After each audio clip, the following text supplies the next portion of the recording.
ఆనంద భైరవి ఫ్యామిలీ సుందరం వాళ్ళ ఇంటికి చూసుకోవడానికి వస్తున్నారని కాంచన నానా హడావిడి చేసేస్తూ ఉంటుంది.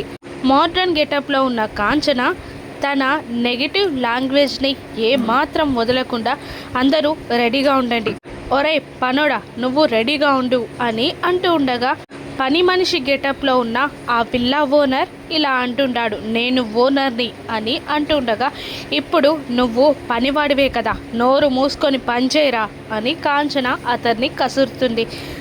2 కార్లు వచ్చి వాకిట్లో ఆగుతాయి. అందులో నుండి ఆనంద ఫ్యామిలీ మొత్తం కిందికి దిగుతుంది.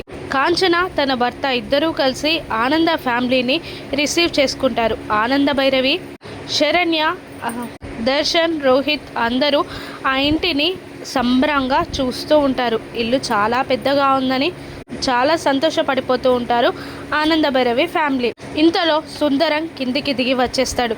అబ్బబ్బా, మార్నింగ్ నుండి ఒక్కటే బిజినెస్ కాన్ఫరెన్స్లు, చాలా అలసిపోయాను అని అంటూ కిందికి దిగి వస్తూ ఉంటాడు. ఇంతలో ఆ ఇంటి ఓనర్ అయిన పని మనిషి గెటప్లో ఉన్న వ్యక్తి జ్యూస్లన్నీ తీసుకొచ్చి 25 మినిట్స్ ఓవర్ అని అంటూ ఉండగా కాంచన భర్త వీడు టైం అంతా ఇలా వేస్ట్ చేసేలా ఉన్నాడు అని టెన్షన్ పడుతూ ఉంటాడు.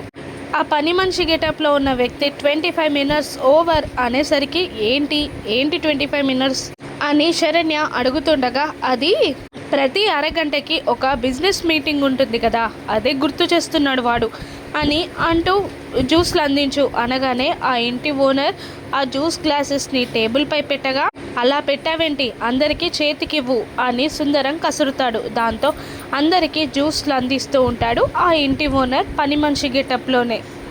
రోహిత్ అదంతా చూస్తూ అక్కడ ఆ పని మనిషి గెటప్లో ఉన్న వ్యక్తి ఫోటో ఫ్రేమ్ కట్టించి సూటు బూటుతో దజ్జాగా ఉండడంతో ఆశ్చర్యపోతాడు. ఇక జ్యూస్ ఇస్తున్న ఆ వ్యక్తిని ఆపి ఆ ఫోటోని ఆ వ్యక్తిని మార్చి చూస్తూ, ఇదేంటి ఇంటి పని మనిషి సూటు బూటులో ఉండి ఫ్రేమ్ కట్టించి ఇంట్లో పెట్టారేంటి అని అడిగేస్తారు. దాంతో కాంచన ఉలిక్కి పడుతుంది. ఆ ఇంటి వాచ్మెన్ కూడా ఉలిక్కి పడతాడు. ఇప్పటికైనా ఆ సుందరం చేసే మోసాన్ని ఆనంద శరణ్య తెలుసుకోగలరా?